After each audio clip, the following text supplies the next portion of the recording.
Assalamualaikum warahmatullahi wabarakatuh.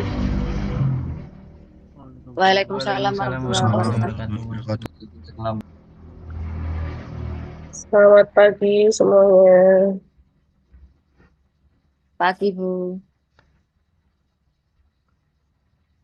Hmm, Ada hari pertama puasa ya? Masih semangat berarti kalau masih pagi harusnya. Atau masih mengumpulkan tenaga. Ya maaf, jadi tadi saya masih nunggu apa order Zoom, jadi agak lama. Eh, jadi hari ini saya akan menyampaikan materi mengenai drainase subsurface. Kemarin sampai tugas yang sudah diberikan sudah dikerjakan atau ada pertanyaan mengenai tugas itu?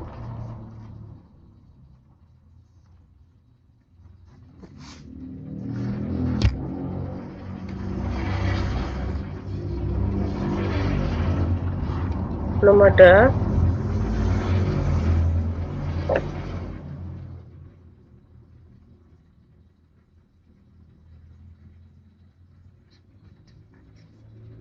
Oke, saya sampaikan materi aja ya.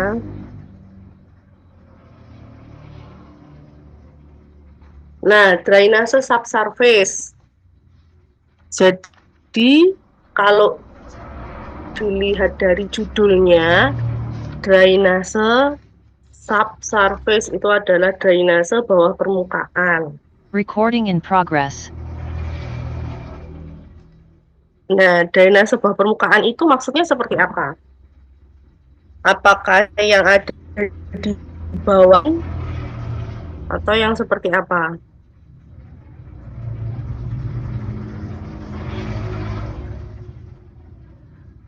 Ada yang punya ada yang punya pendapat?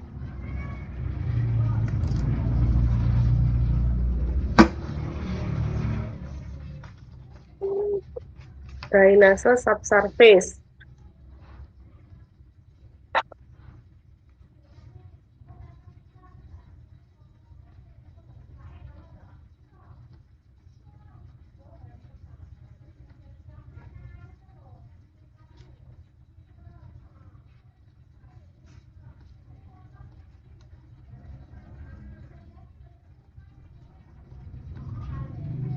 Gorong-gorong, Bu. Gorong-gorong masuk Sande. Kalau lihat Gorong-gorong di apa masuk Google, drainase? subsurface drainase adalah saluran drainase Mm-mm. di bawah permukaan tanah yang berfungsi mengalirkan air yang berada di bawah permukaan tanah melalui gorong-gorong atau box culvert, Bu. Gitu, Bu. Oke. Jadi poinnya tadi adalah di bawah permukaan tanah mengalirkan air dari bawah permukaan tanah juga, terus lewat gorong-gorong sama box culvert gitu. Ya, Bu. Ada yang punya pendapat lain?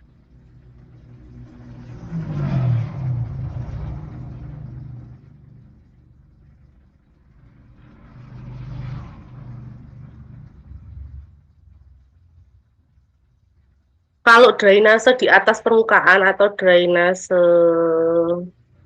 pada umumnya ya di atas permukaan itu adalah mengalirkan air permukaan ya menuju ke badan airnya, misalkan sungai atau laut dan lain sebagainya. Nah, kalau di drainase bawah permukaan, kalau kalian tahu yang namanya genangan, kenapa ada genangan itu adalah misalkan ini ada tanah, ada hujan jatuh di situ, di sini sudah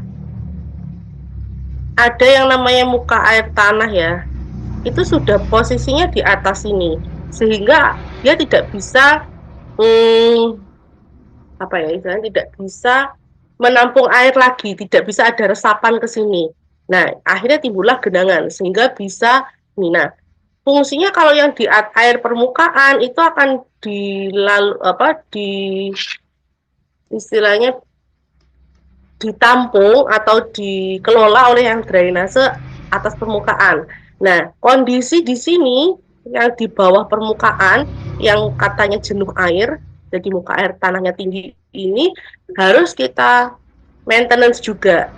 Jadi harus dialirkan supaya permukaan air tanahnya itu turun. Nah, itu bisa melalui drainase subsurface. Paham di sini?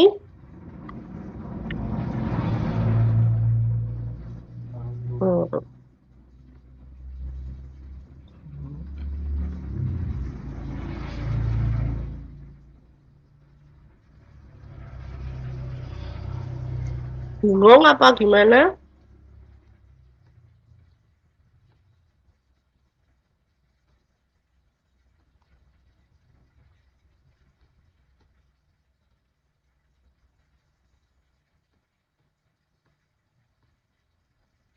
Saya lanjutkan ya. Nah, di sini apabila lahan itu jenuh air mengakibatkan banyak terhambatnya kegiatan dan pekerjaan. Sama halnya di atas jalan raya ini, kalau kondisi ada genangan berarti di situ sudah kedap air kan, tidak bisa masuk di situ. Nah, kondisi muka air tanahnya tinggi.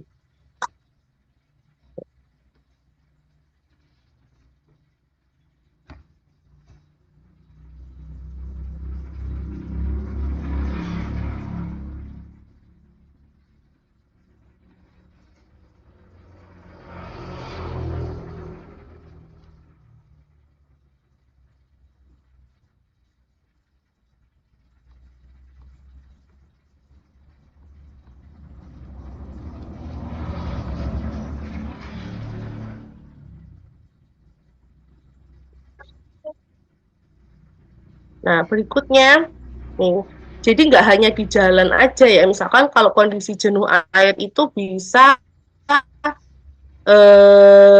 di daerah ladang, pertanian, dan lain sebagainya. Ini tergantung tanamannya. Ada, misalkan kalau kita lihat padi, misalkan itu, ya memang ininya ada genangan airnya. Tapi kalau berlebihan itu juga tidak bagus. Jadi kalau lahan pertanian itu sampai dia kebanjiran, itu juga akan merusak tanaman. Selain itu, kalau di ladang misalkan tanaman tebu aja. Nah, tebu ini kalau dia kebanyakan air sehingga dia ada genangan di situ, itu bisa menyebabkan menurunnya kadar gula pada tanaman tebu sehingga kemungkinan tanamannya akan mati. Jadi, nah, yang berikutnya lapangan olahraga. Jadi lapangan olahraga kalau ada genangan, kalau misalkan kalian lihat mungkin di lapangan biasa ya, bisa dilihat itu jadi ada lapangan, terus di situ ada genangannya, sehingga rumputnya itu akan cepat rusak.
Nah, ini akibat lapangan olahraga ya, akibat genangan. Jadi selain pada jalan raya, lahan pertanian, kondisi jenuh air itu juga bisa terjadi lapangan olahraga. Ada yang bisa nyebutin nggak lapangan olahraga apa kira-kira yang harus bebas dari genangan?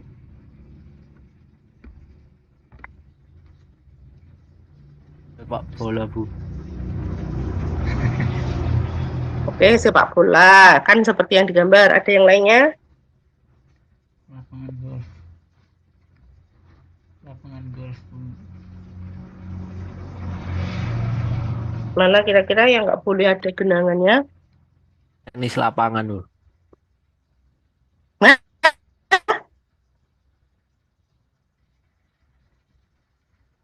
Lapangan tenis. Iya, Bu. Lapangan tenis kan bukannya dia permukaannya ini ya? Yang ada yang rumput tuh. Kayak rumput gitu. Plester. Bukan karpet. Ada yang lembut. Oke. Ya ya. Kalau yang saya tahu yang kayak tanah ada sih tenis. Apalagi di Unesa punya itu Lapangan golf, Bu. lapangan olahraga yang di Unes. Lapangan golf. Halo? Gak dengar, Mas? Iya, Bu. Lapangan apa? Lapangan golf.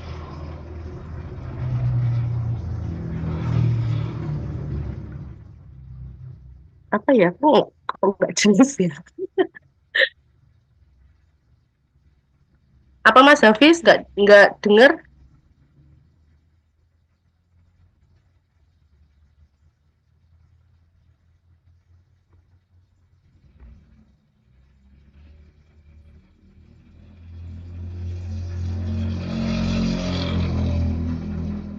Nah, lapangan kuda itu walaupun kelihatannya dari pasir-pasir itu juga butuh subsurface ya, tidak boleh ada genangan. Terus lapangan golf itu juga didesain dia tidak boleh ada genangan juga. Jadi kalau misalkan ada genangan berarti itu akan cepat merusak material-material di atas permukaannya. Selain itu juga akan membahayakan ketika terjadi pertandingan. Jadi lapangan olahraga itu harus dibiarkan. Nah, selain lapangan olahraga itu juga di bandara. Di bandara itu mungkin kalau di runway, taxiway dan lain sebagainya itu tidak ada subsurface-nya ya. Tapi di daerah-daerah kanan kirinya runway, kanan kirinya taxiway dan lain sebagainya itu di daerah bandara itu juga disediakan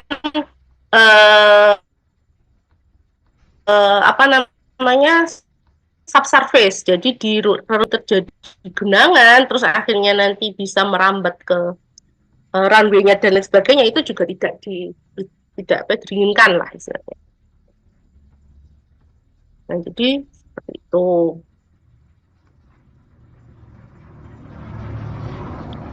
Nah, kenapa sih kok suatu lapisan tanah itu ada kondisi jenuh air?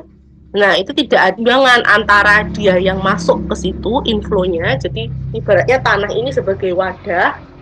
Nah, tidak ada keseimbangan antara inflow yang masuk di situ dan outflow. Berarti yang terbuang, misalkan itu ibaratnya kita itu ada baskom. Baskomnya itu isinya tanah.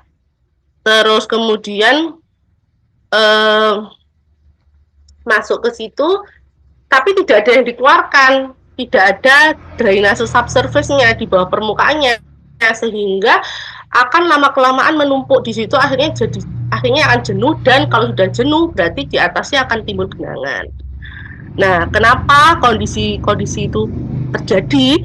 Nah, yang pertama mungkin dari faktor geologi. Jadi dari lapisan tanahnya, kemudian dari tanah itu kalau misalkan tanah yang kedap air itu seperti lempung, tanah liat. Nah, itu dia bisa kedap air. Terus mungkin ada batuan keras. Nah, itu bisa menyebabkan dia kedap air. Kemudian dari topografinya, secara topografi ternyata daerah tersebut itu sebagai daerah cekungan misalkan. Nah, sehingga untuk yang daerah cekungan jadi daerah lembahnya itu dia akan menjadi tujuan aliran itu menuju ke sana, sehingga kalau tidak dibuatkan subsurface yang baik ya tidak bisa keluar dari situ. Nah, kemudian ada karena luapan banjir. Jadi bisa juga genangan yang diakibatkan oleh banjir secara terus-menerus, memicu timbulnya semak, rumput, dan lain sebagainya.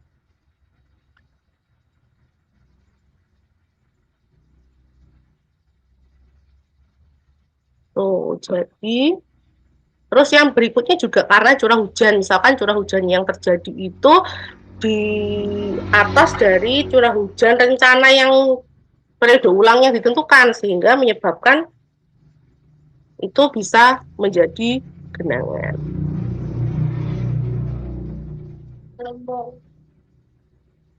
Nah, aliran pada media tanah itu juga tergantung sama yang namanya tenaga potensial, atau dengan kata lain adalah permeability tanahnya. Jadi kemampuan rembesan tanahnya. Jadi ada kalanya. Jadi kalau di dalam tanah, kalau di permukaan kan kita mengetahui ada yang namanya kecepatan ya. Nah, kalau di sini ke atas permukaan kita ngomongin kecepatan itu seperti N kali R pangkat 2/3 pangkat I setengah. Nah, kalau di sini sama, kalau Q itu ini kali A kan. Nah, kalau di sini itu K I A. Di mana kecepatan itu adalah K dikalikan I-nya. Jadi ini adalah kecepatan kalau di media tanah ya. Jadi aliran di bawah tanah itu punya kecepatan, itu adalah kecepatan merembas, kecepatan laju air aliran. Nah, itu dianggap sebagai K sama I. Apa sih K sama I? K itu adalah koefisien permeabilitas, sedangkan I adalah kemiringan hidrolis. Sama, tetap di sini kita ngomongin kemiringan juga. Jadi di bawah permukaan kalau tidak ada kemiringan ya tidak bisa mengalir. Jadi kalau mau tadi dibilang sama temenmu Sandi tadi, di bawah aliran, kalau di bawah aliran ada gorong-gorong atau box culvert yang ada diletakkan di bawah permukaan, kalau dia tidak punya kemiringan ya sama saja, dia berarti tidak bisa mengalir. Jadi sama di sini ada koefisien permeabilitas dan juga kemiringan hidrolis. I sama dengan kecepatan dikalikan A, di mana kecepatannya ini adalah K dikalikan I. A-nya itu sama, masih luas bidang lapisan tanah yang tegak lurus dengan arah aliran. Jadi bedanya, kalau yang kemarin kan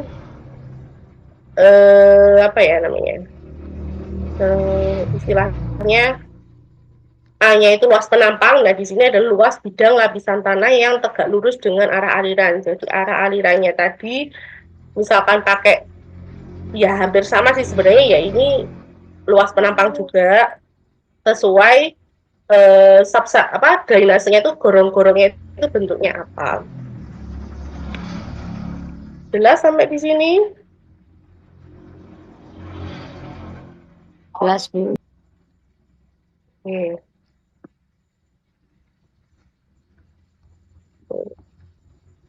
Nah, di sini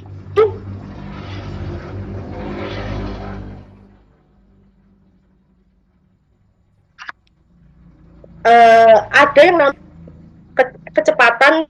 Jadi perlu diperhatikan dari rumus di atas. A adalah luasa dari seluruh penampang lapisan tanah.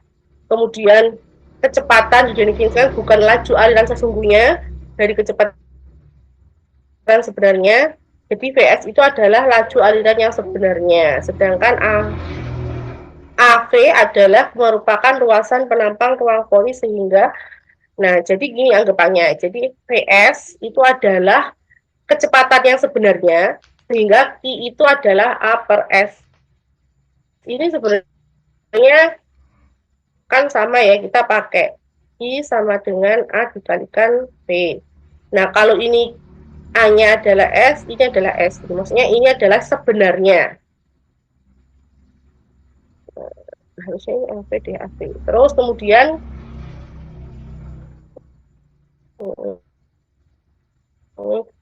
nah ini angka porinya. Jadi gimana VS itu kecepatan sebenarnya itu didapat dari 1 ditambah E per E dikalikan kecepatan laju alirannya. Jadi ini adalah kecepatan sebenarnya itu sama dengan 1 plus E per E, di mana E itu adalah angka porinya. Nah, ini biar nanti ada bayangan, ada contoh soalnya.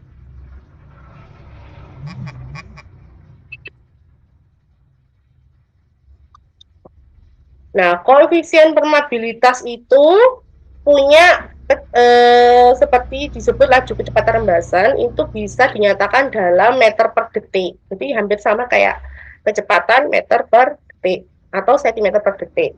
Nah, nanti ada juga yang namanya koefisien permeability. Faktor-faktor yang mempengaruhi koefisien permeabilitas seperti sifat dan air pori pada lapisan tanah. Kemudian ukuran butir jenis lapisan tanah.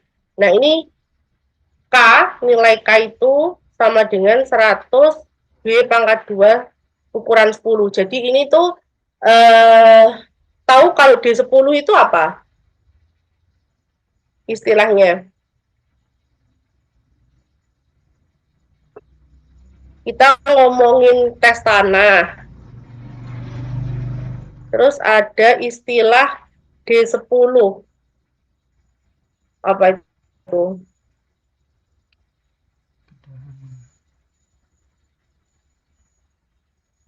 Tahu sudah ini enggak kalian praktikum apa ya? Ayakan tanah itu Sudah, Bu. sudah belum? Sudah, Ibu. Apa? Di situ kan ada tuh D10 maksudnya Ukuran butiran. apa?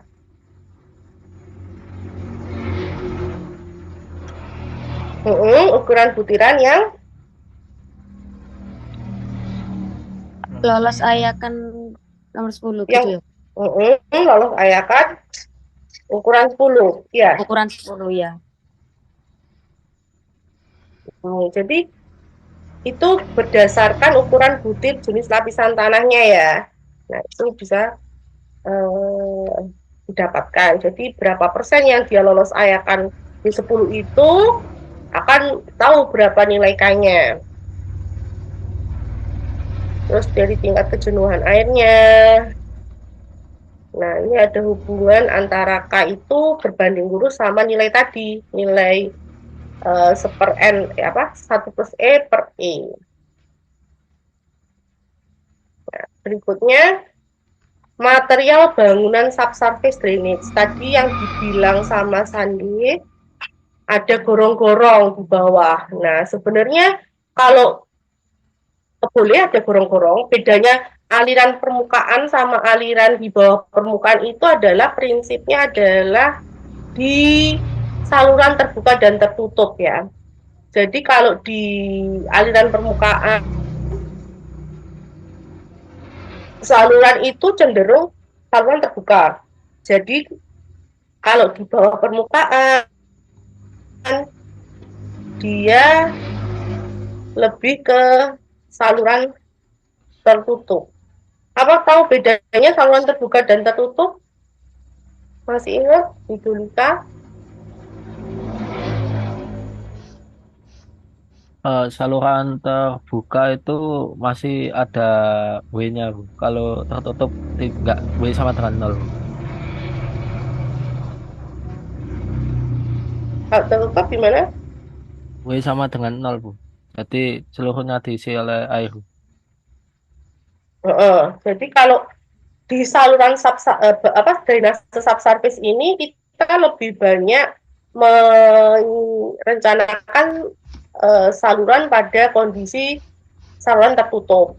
Nah, jadi drainase permukaan biasanya menggunakan material bangunan berupa pipa, dan ini harus berlubang dengan diameter pipa antara 0,1 sampai 0,3 dan diletakkan pada galian alur dengan kedalaman tanah sekitar ini.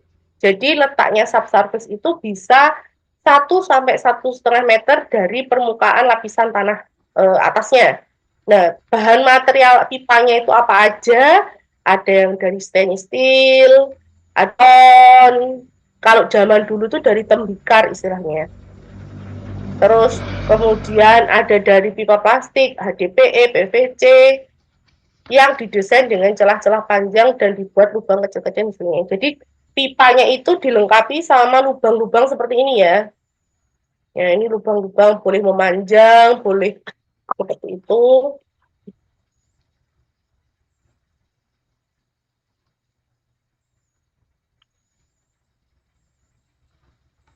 Nah, ini contohnya, kalau didetailkan bisa seperti ini. Ini macam-macam tergantung pabrikan dan jenis materialnya apa. Ini kalau contohnya yang dari beton, yang dibilang tadi gorong-gorong, ini yang dari PVC. Nah, alur galian pipa diletakkan dapat dibuat menggunakan penampang persegi. Jadi selain diletakkan, ini enggak melulu diletakkan di situ ya. Jadi ada tetap galiannya. Baru ada pipanya.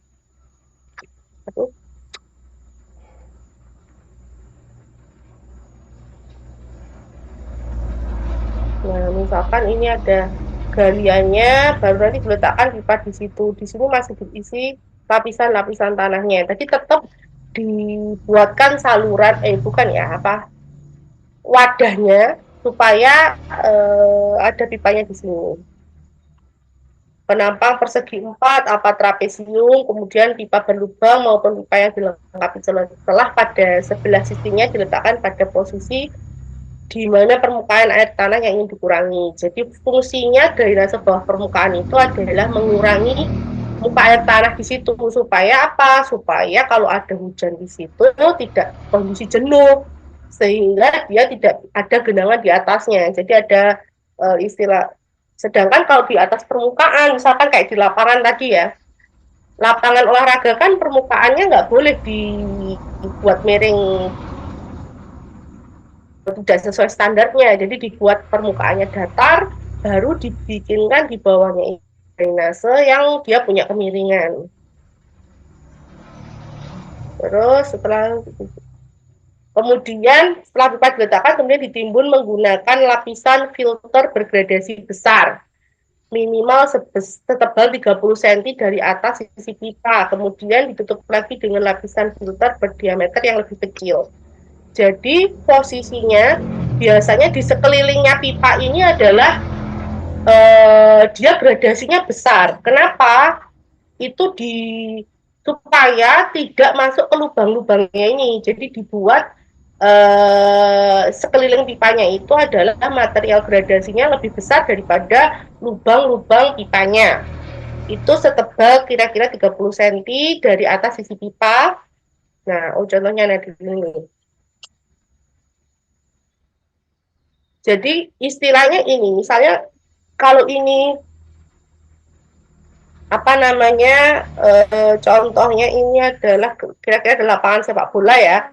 Nah, di situ di bawahnya pertama dibikinkan saluran ya, boleh segi 4, boleh trapesium, terus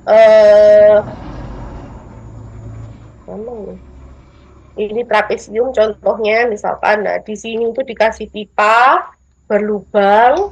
Nah, di atasnya layer pertama ini adalah gradasinya besar, lebih besar daripada lubang pipa, kemudian baru atasnya itu gradasi yang lebih kecil ukuran butirannya. Jadi mengecil, mengecil, mengecil sampai di atasnya itu nanti lapisan yang paling kecil daripada lapisan di bawahnya, sehingga baru di atasnya ini dikasih rumput atau apa. Nah, kadang-kadang supaya itu terarah ya, misalkan kan maunya kan semua muka air tanah itu larinya ke sini ya. Biasanya di sini tuh dikasih apa ya? Lapisan kedap air. Nanti ada contoh gambarnya. Di sini ada lapisan kedap air itu berupa geomembran. Kalau nggak salah geomembran namanya. Jadi itu kalau lapisan yang fungsinya apa? Membatasi. Jadi muka air tanah yang di bawah ini tidak masuk ke sini, dan yang sini yang difokuskan untuk dibuang. Jadi membatasi dari apa ya istilahnya? Daerah layanan si pipa ini. Jadi yang dari bawahnya lagi tidak naik ke atas, jadi bukan tanggungannya si pipa ini. Nah, yang fokus harus dialirkan atau dibuang airnya adalah kondisi yang di atas ini. Jadi dibuang ke sana.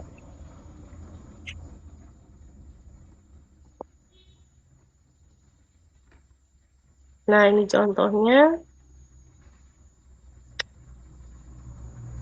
Ini waktu, geotekstil membran ya, geomembran ada. Nah, ini sebagai lapisan kedap airnya. Jadi kalau bisa dilihat, ini masih pembuatan subsurface-nya. Jadi di subsurface itu nanti juga ada yang namanya jaringan ya, istilahnya. Ada jaringannya, ada kolektornya, ada pengumpulnya, terus misalkan alurnya. Nah, ini ada yang ke sana itu saluran misalkan ini dibilang tersier gitu, dan ini primernya. Nah, itu juga bisa.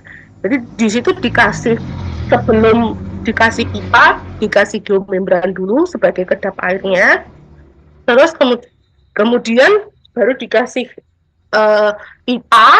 Setelah itu diuruk sama material bergradasi besar, baru material yang lebih kecil lagi.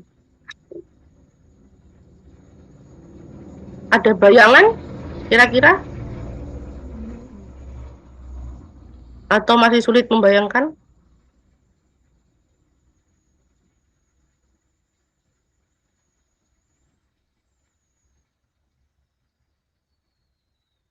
Nah, ini contohnya. Jadi saluran drainase bawah permukaan itu juga punya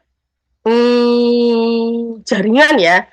Bisa berbentuk paralel atau herringbone, seperti ikan, fishbone itu herringbone. Nah, seperti gambar di bawah ini.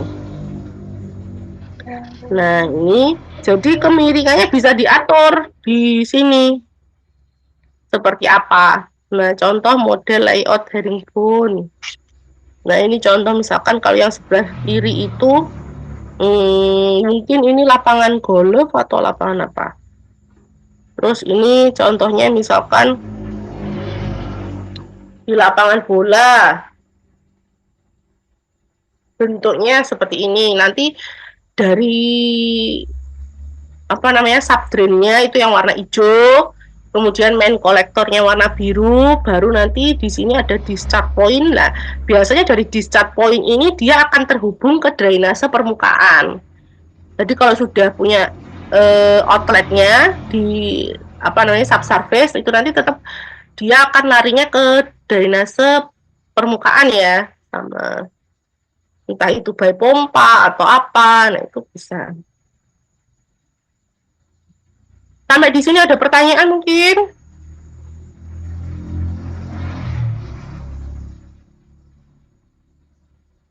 Belum, Bu.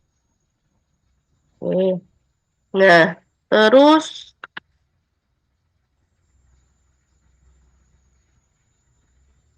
oh,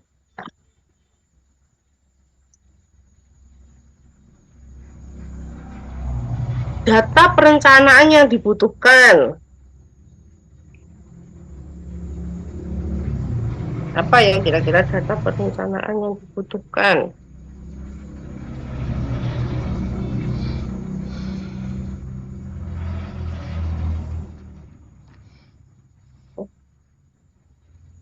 Kebutuhan kapasitas drainase, termasuk luas daerah aliran yang didrain serta besar kecepatan laju infiltrasi yang akan dihadapi. Jadi biasanya kalau drainase bawah permukaan itu tadi, kan ini kita mau meletakkan subdrainnya itu per berapa, jaraknya antara subdrain satu dengan yang lain itu berapa. Jadi kalau kita punya, ibaratnya kita punya lahan yang mau di lahan, misalkan ini ada suatu lapangan gitu ya.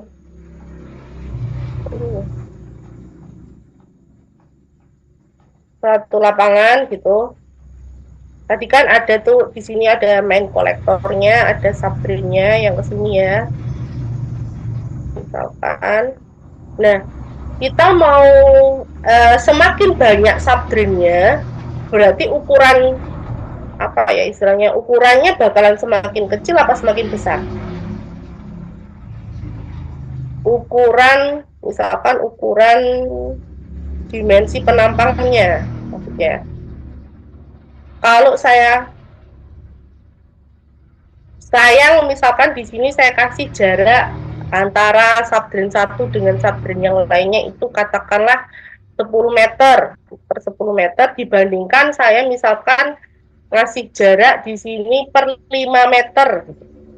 Kira-kira ukuran dimensi penampangnya antara yang 10 meter sama yang 5 meter itu besaran mana? Sekarang yang 10 meter, Bu. Besaran yang 10 meter, Bu. 10 meter ya. Jadi ketika apa namanya, semakin besar jaraknya, berarti kan nanti daerah aliran yang akan didrain itu akan semakin besar. Jadi ibaratnya kalau saya punya jarak 10 meter tadi ya 10 meter kali lebarnya berapa gitu. Tapi kalau yang jaraknya antar penampang dimensi drainasenya tadi 5 meter, berarti ya cukup kecil dibandingkan itu. Nah, makanya itu nanti disesuaikan kebutuhannya itu berapa. Terus kecepatan laju infiltrasi ini tergantung jenis tanahnya. Jenis tanahnya bagaimana.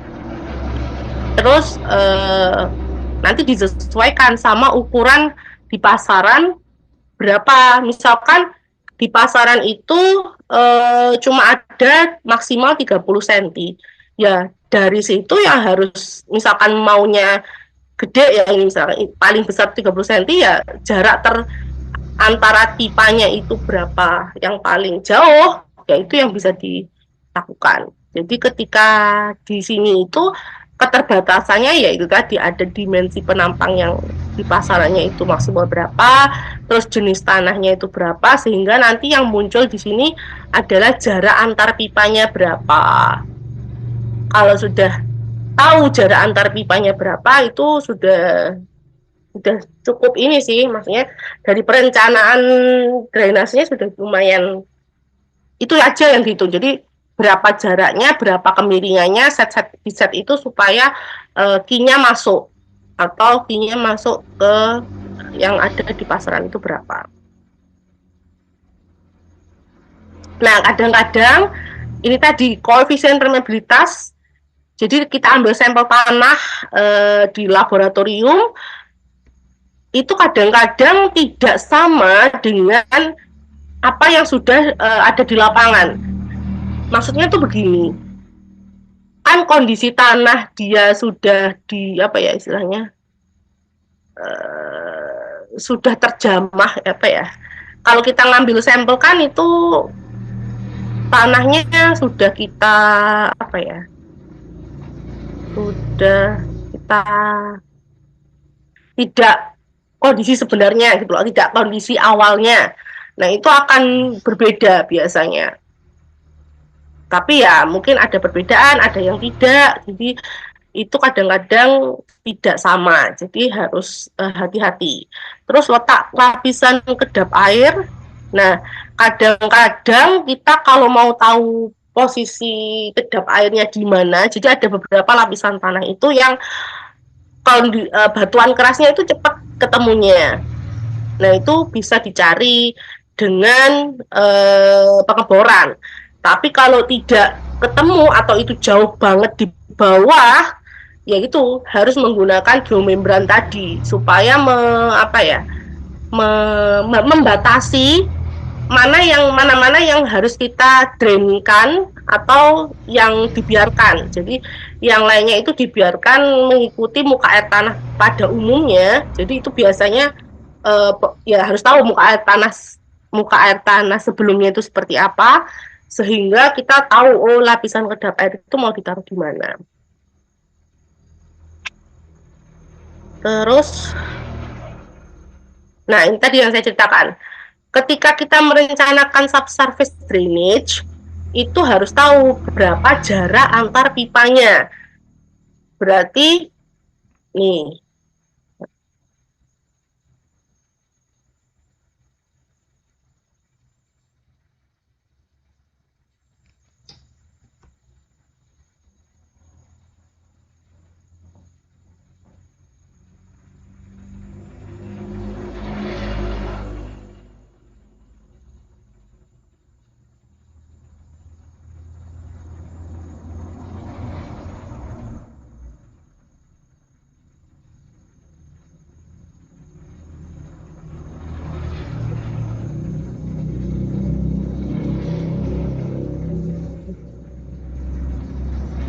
nah ini bisa dipahami dulu.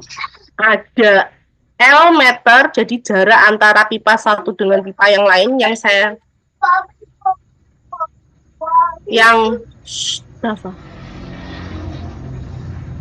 pipa satu dengan yang lainnya.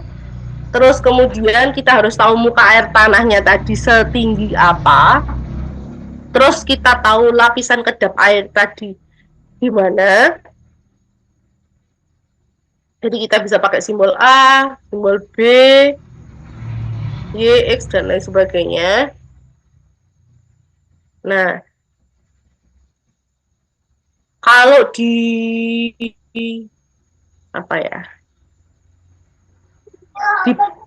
penelitian sebelumnya, ini ada hukum Darcy. Kalian mungkin dulu waktu SMA kayaknya harusnya pernah dengar hukum Darcy. Itu adalah Y, di mana adalah debit yang melalui penampang Y per satuan unit panjang, dengan ID adalah jumlah kapasitas air yang akan masuk ke pipa itu, dari sebelah sisi adalah setengah ID, karena debit tidak sebanding terhadap jarak dari pipa drain. Jadi misalkan gini, ini tuh ibaratnya jalan gitu loh ya, yang separuh itu masuk ke sini, yang separuh dia masuk ke kanan, yang separuh itu masuk ke kanan, yang separuh masuk ke kiri. Jadi anggapannya X itu sebesar itu, jaraknya X-nya itu adalah setengah L istilahnya. Ya, jadi X besarnya ini adalah setengah L, jadi maksimumnya kan setengah L. Nah, maka X sama dengan L per 2, berarti Y sama dengan B. Sehingga, nih, tidak adalah 4K kali B kuadrat min A kuadrat per L. Apabila laju kecepatan sehingga L itu sekian, maka laju infiltrasinya adalah, nah ini kalau kalian bisa langsung pakai ini. L sama dengan 2 akar K per V dalam kurung B kuadrat min A kuadrat. Di mana B-nya itu adalah ini, dari muka air tanah ke kedap air, A-nya itu dari tengah-tengah pipa ke kedap airnya. K-nya itu adalah koefisien permeabilitas, di mana V adalah laju infiltrasi. Sudah dicatat mungkin?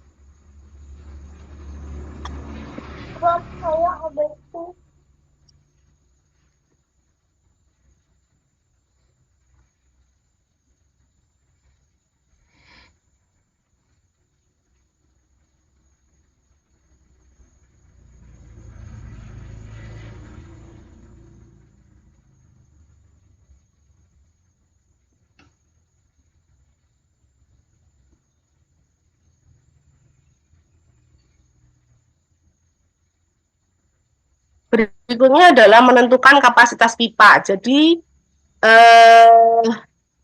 kalau yang di sini tadi adalah L sekian-sekian. Jadi gini, kamu punya rencana kondisi gini, lapisan kedap air tanahnya itu di posisi itu, kemudian jenis tanahnya itu di posisi itu, maka kita bisa tahu oh jarak maksimumnya itu berapa.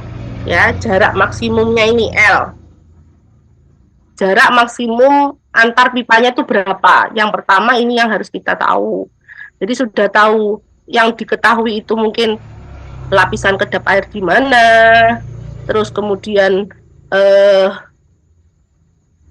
apa tadi? Lapisan kedap air, terus lapisan muka air tanah itu di mana, jenis tanahnya itu apa. Nah, itu baru tahu jarak antar pipanya berapa.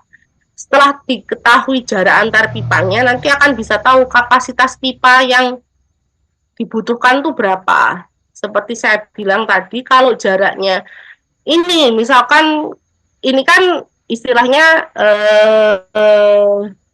apa ya? Arah-arahan nih. Misalkan nanti kan ini, misalkan L itu ketemunya 15 meter gitu. Kamu mau boleh ikut 15 meter atau bisa turun atau bisa naik. Jadi ini sebagai standarnya. Tapi untuk menentukan kapasitas pipanya itu kamu nggak harus pakai ini. Maksudnya sesuai yang di lapangan itu berapa. Misalkan dari 15 meter yang standar kamu mau turunkan jadi 10 meter, otomatis kapasitas pipanya juga akan turun. Nah ini secara kita gambarkan secara apa ya istilahnya 3 dimensi. Yang namanya pipa tadi kan letaknya di sini nih. Ini pipanya, ini pipanya. Nah ini jarak antar pipanya yang dihitung tadi. Bisa pakai itu atau kita bisa pakai lebih bawahnya. Nah di sini adalah luasan apa ya? Dia kan punya daerah tangkapan airnya itu di sini. Yang ini jadi bebannya pipa ini, yang kanan kirinya ya pipa kanan kirinya, yang ini aduh nggak bisa lurus. Ini juga masuk ke sini. Jadi otomatis daerah kotak setengah kanan setengah kiri itu jadi bebannya dia. Nah di sini Q berapa? Kita pakai rumus ini. Q sama dengan Q2 kali L kali P. Q2-nya apa namanya? Kemampuan sistem drainnya. Atau Q2, jarak antar pipanya L, panjang pipanya P. Jadi ini seperti kapasitas ya jatuhnya. Nah, jika sudut alfa lebih besar, maka L semakin panjang. Nah, ini kalau sudut alfanya ini lebih besar, berarti L-nya semakin panjang. Jika H tetap, L semakin kecil, maka jumlah pipa bertambah.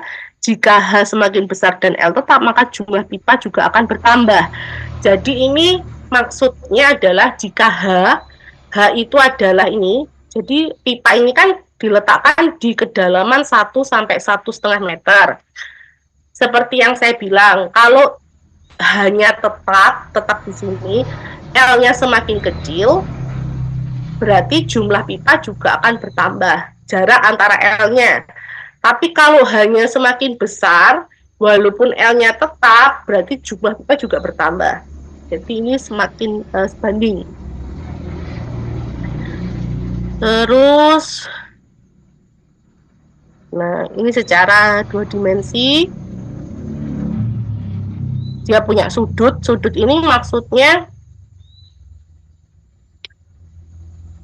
antara apa ya?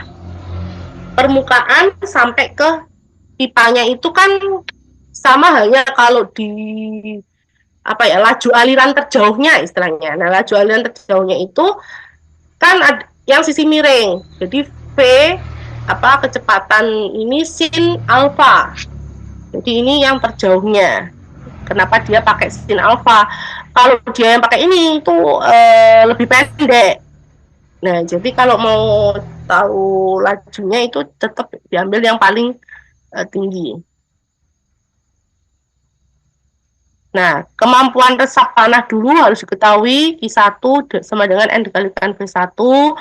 Kemudian ada kecepatan daya resap. Ini kalau untuk mengeringkan tanah ya, jadi Q1 ini untuk mengeringkan tanah sistem drain. Sama halnya di sini sudah ada.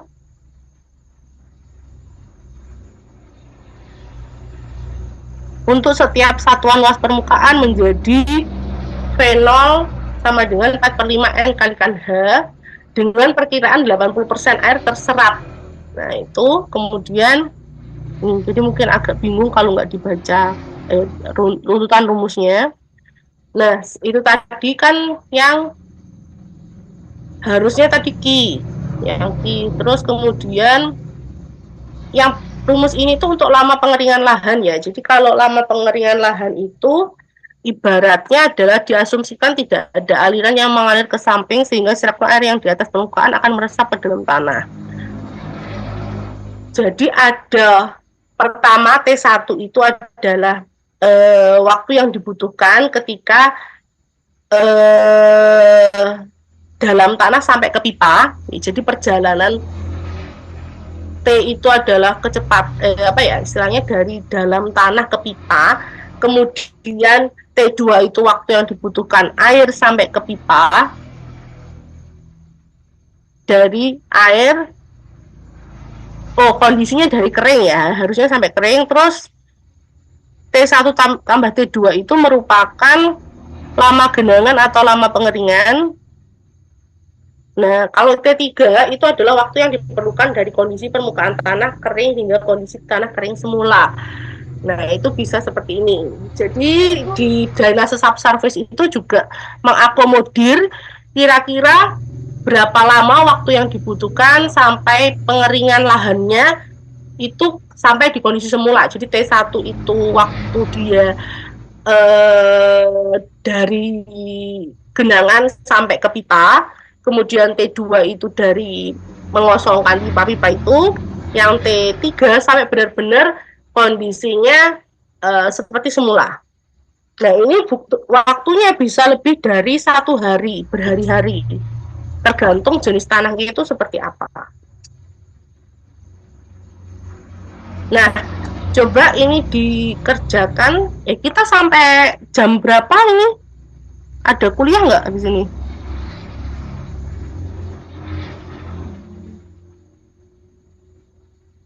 Halo. Kelas A ada matkul jam 1, Bu. Enggak, yang jam 9 ini ada kuliah? Kalau kelas A nggak ada, Bu. Kelas D? Kelas D enggak ada, Bu. Oke, saya lanjutkan sebentar ya berarti. Untuk latihan ini paling enggak kalian itu harus bisa menentukan jarak antar pipanya berapa. Sebenarnya ada ini. Coba dikerjakan.